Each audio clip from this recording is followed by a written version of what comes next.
Hello and welcome back. I'm happy to be back on the mic. It has been a long week this past week, and just a lot of emotions, in the world, in our country, but also um, this past week, if you didn't know, if you couldn't tell from the title of this episode. We unfortunately had to let go of one of our pups. So if you didn't know, we have three dogs. We had three dogs, Lily, Riley, and Riker. And Lily was the oldest of the three. Um, and we um, found out that there was something wrong with her on Sunday. And she just unfortunately declined very fast, at a very rapid rate. So I'm going to go into all of that in more depth today, but I really wanted this episode to be one, informative, so that, some of the things that we found out, some of the things that in hindsight we saw and we now know could have, you know, given us signs or clues as to what was going on. I want you to know those things if you have a fur baby. And then I also want this to be a light for you too. I want this episode to have a a shining light, because I don't want it to be completely sad and depressing. There are some hard things that I need to share with you that I want to talk about related to, you know, things that could happen to your pet, um, as they age. But I also want to talk about, like I said, the really great parts of having a fur animal, of having a fur babe in my case. Um, and so we're going to talk about all of that today. So I want to get the hardest stuff out of the way first. And I want to just kind of set the stage for what happened. So last Sunday, um, I woke up and, like I typically do, and when we got out of bed, Lily sleeps with us in our king size bed. So does Riker and Riley. When I got out of bed, um, Lily jumped out of bed like she typically does, but fell on the floor, and that was not normal. And I just brushed it off, thought, maybe her legs are asleep. She's, not, they're tingly, and she just couldn't get up, and just kind of brushed it off. Unfortunately, though, that wasn't the end of that. Pretty much from then on, she was walking sideways, like her head was tilted, her body was slanted to the side. Um, she was finding it hard to walk. Um, there were a couple glimmers of hope where she would upright herself, but she'd be really slow and just seem very disoriented. Um, and eventually got her out to go outside, and I don't know how, by the grace of God, she got down the steps. It would just all happen so fast, but when she tried to come back up the steps, she couldn't. She fell backwards, and I had to, pick her up and carry her in. She could barely hold herself up outside in the yard. It was just really hard to watch.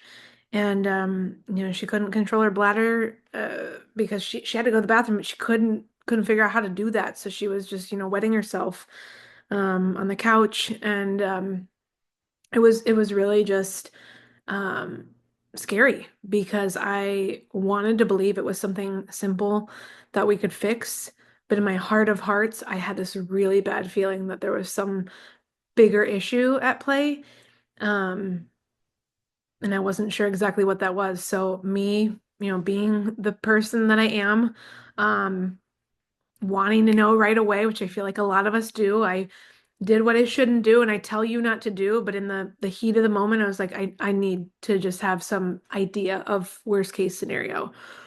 So I Googled, and when I Googled, I the first two things that came up, with what I put in, which I think I said, dog is unable to um, walk correctly or is stumbling, something to that effect. And it said stroke or brain tumor.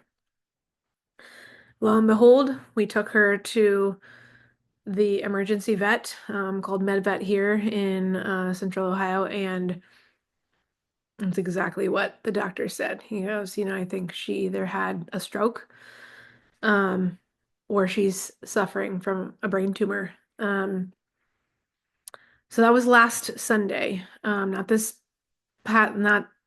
like a day ago Sunday, like one whole, there's Riker, he's at the door wanting to come in. If you can hear him in the background. Um, so it was Sunday, November 3rd. So we took her to the vet, to the 24-hour emergency vet. And she ended up staying overnight there because the option was to go ahead right away and do an MRI um, to rule in or out a brain tumor. But that was $3,000. And I had this really bad feeling that she wasn't going to come home. Um, and I had this feeling that there wasn't a whole lot we could do. So I said, you know what? Hello, you coming in?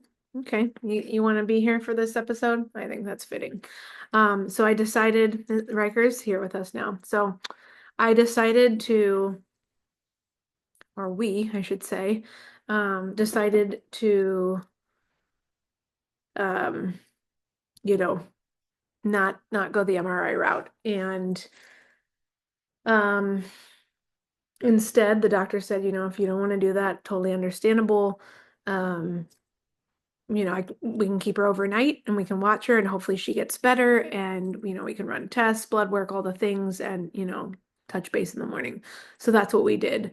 Um, the vet was incredible. The doctor at the vet was incredible. Didn't make us feel any certain type of way, was fully supportive of whatever we felt we wanted to do. I also didn't want her to go through the MRI, even though I knew they'd probably sedate her in some way. I just didn't want her to be afraid and go into that. So um, she's already a very anxious and nervous dog. I didn't want anything else to rattle her at that point. She was already miserable. Um, and so the next morning, um, the doctor was slated to talk to the neurologist and get her thoughts on, Lily.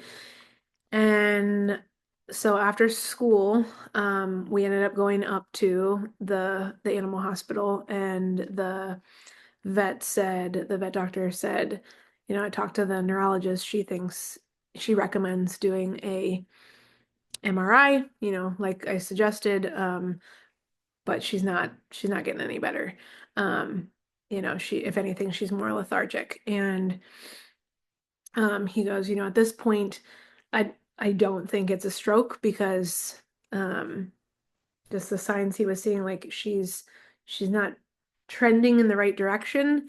One, but two, blood work wise, her blood work was really great. Like it was normal, right? Her vitals were all normal. So we think at this point that she had a brain tumor.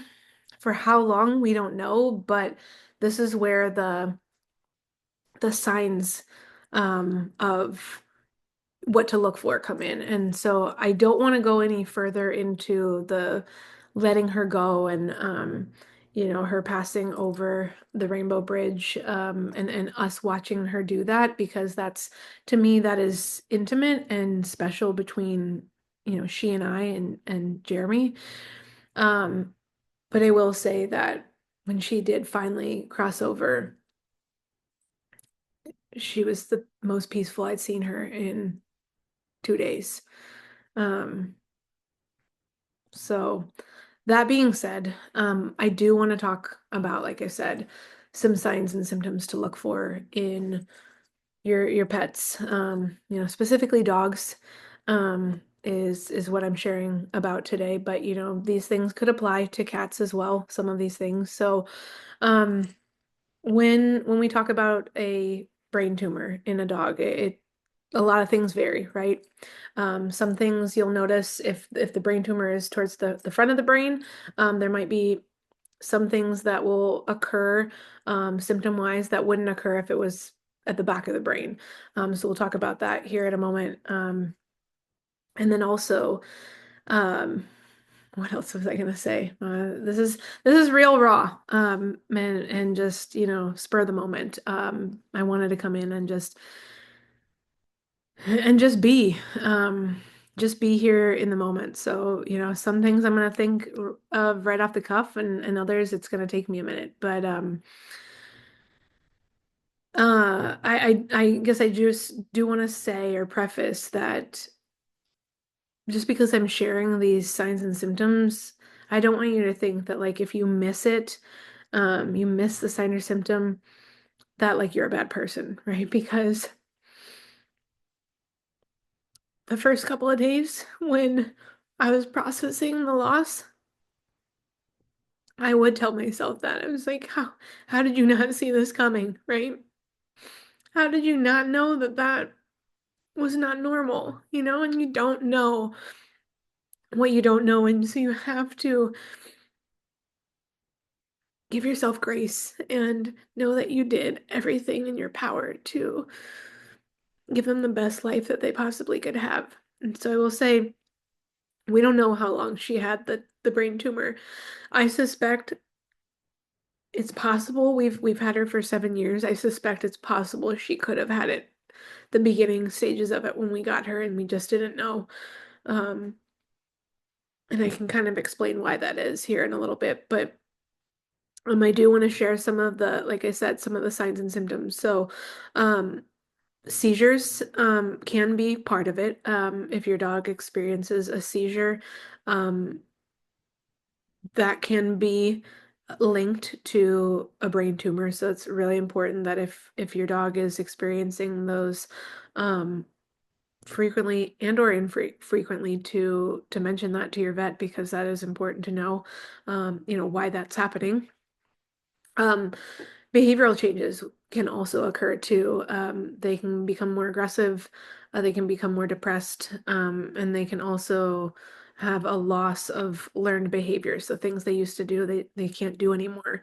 I don't, Lily was always such a beauty in that she was a stubborn little girl, but she also knew how to work the system, if you will. Um, I will tell you this side tangent funny story that proves that point here right now.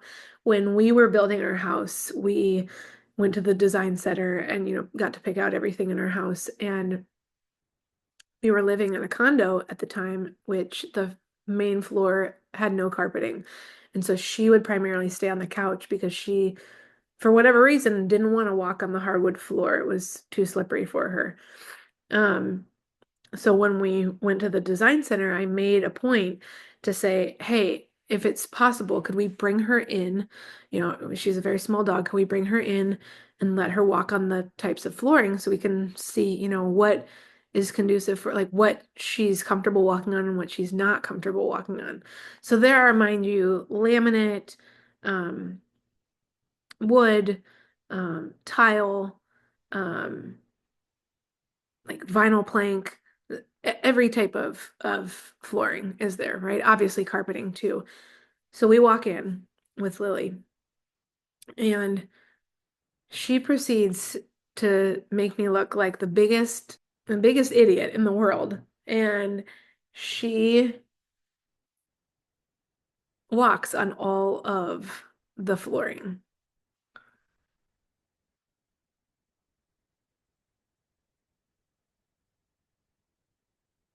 So we walk in to the design center with Lily and she proceeds to walk on every single type of flooring that there is with no problem. And it was just funny because she was wagging her tail like, ha ha ha, I'm I'm doing it so that you look like you don't know what you're talking about. And then I'll go home and go back to my usual of not walking on the floors that I don't like to walk on. And so I say that because it's like she had the power to, you know, I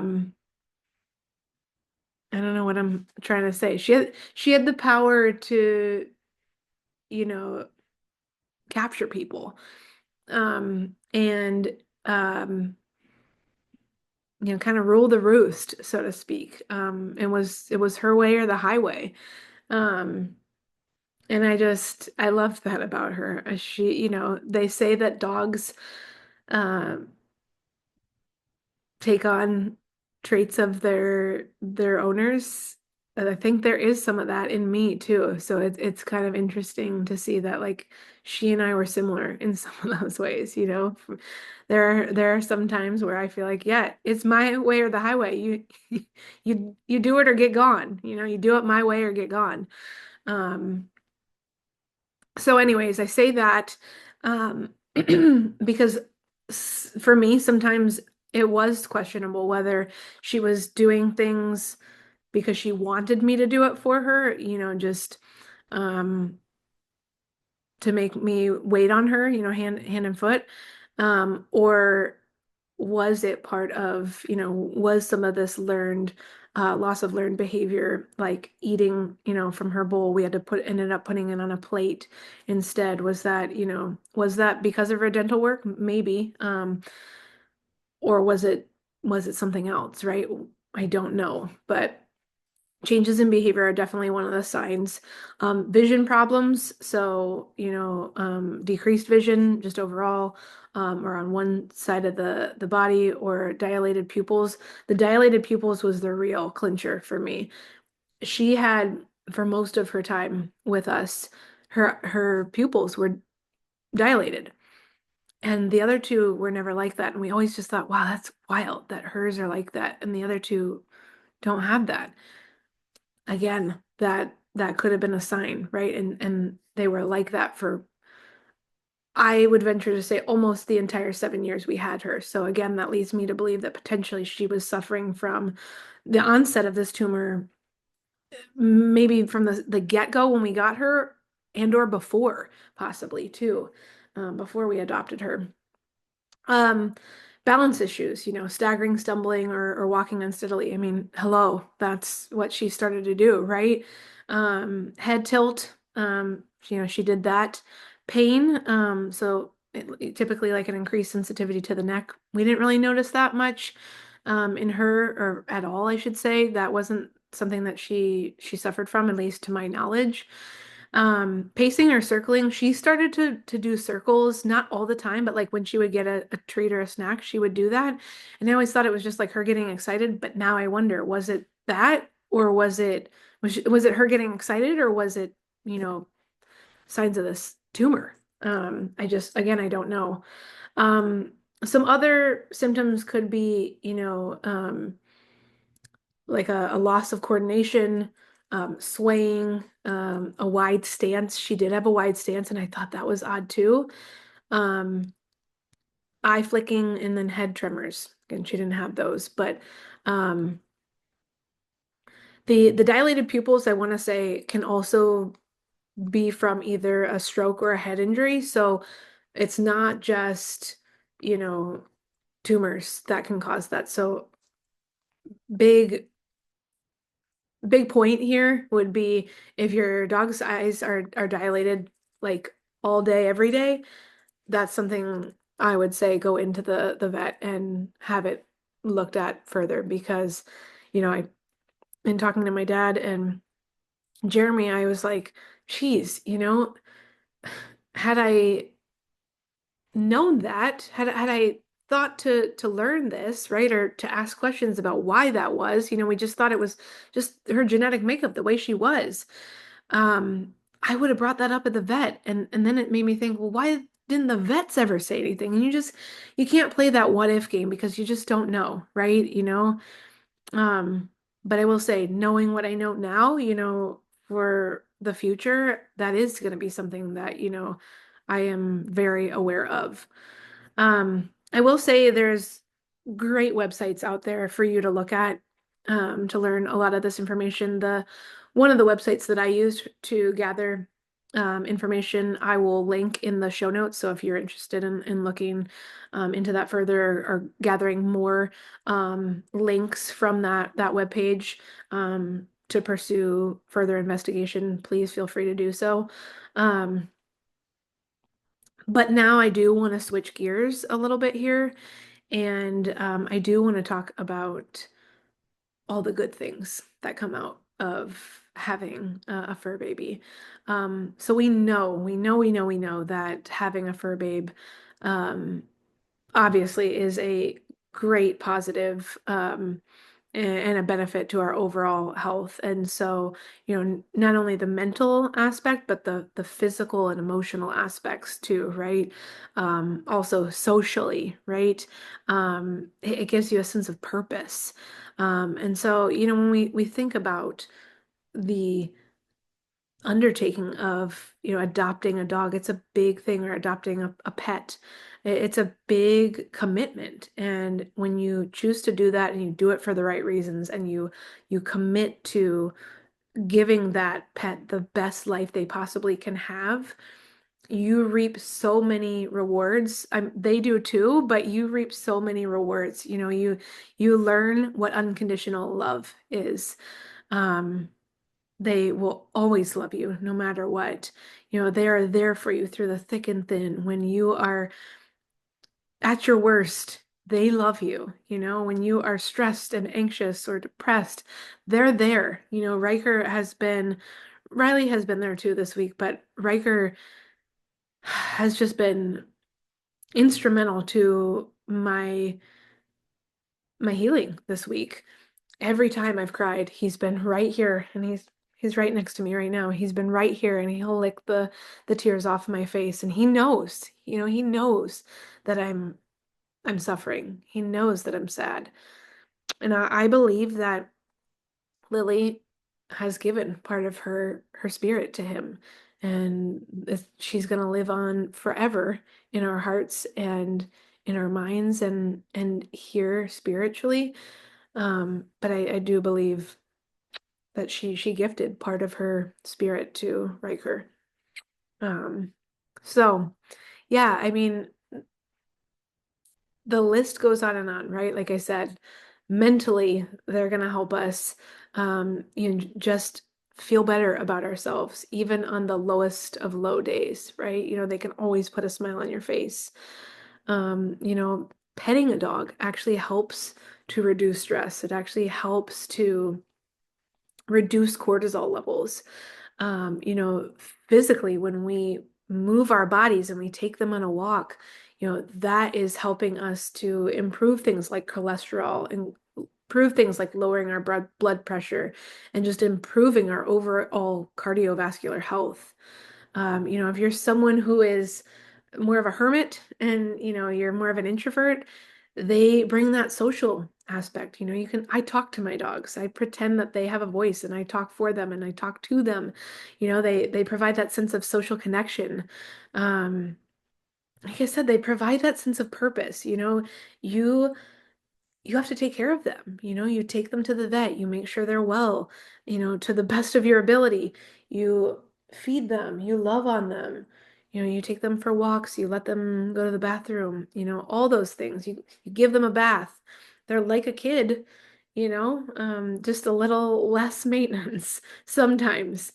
Um, and I think at the end of the day, yes, it is gut-wrenching. It is heart-wrenching to watch them go. But what they bring to our lives, what they do for us holistically, is priceless. It really is. And I will say that I am reading an incredible book that I highly recommend that you check out. It's about the afterlife of animals. And I don't have the exact title in front of me, but again, that will be a link that I'll put in the show notes. Um, for you. I would highly recommend this book. It is a very easy read, very short book, but it is beautifully written and it is extremely informative. The woman who wrote it is a psychic and a medium, and there's just so much in there. I'm halfway through the book. There's so much in there that I have not known that is new information for me that has validated um, what I'm feeling, that has helped me to heal, um, helped me to continue to heal, and that has provided me with reassurance, um, and comfort. So I highly recommend this book. I will have it in the show notes for you. Um, and yeah, I do apologize in advance for some of the scatteredness in this episode. That's real life when you're healing. Um, things are not always smooth and well planned out. Sometimes the best way to heal is just to let things flow and happen as they should. And so I wanted this episode to be just that. I wanted it to be me showing up just in raw form as I am processing and grieving. So I want to just remind you that if you have a fur babe, that you give them a hug and a kiss and a big squeeze for me and for you and for them and for all the pets that we've loved and lost that are up there looking down on us, being our guardian angels and watching over us. They are always here with us. Don't forget that. And until next time, I hope you have a wonderful week, and I'll chat with you again soon.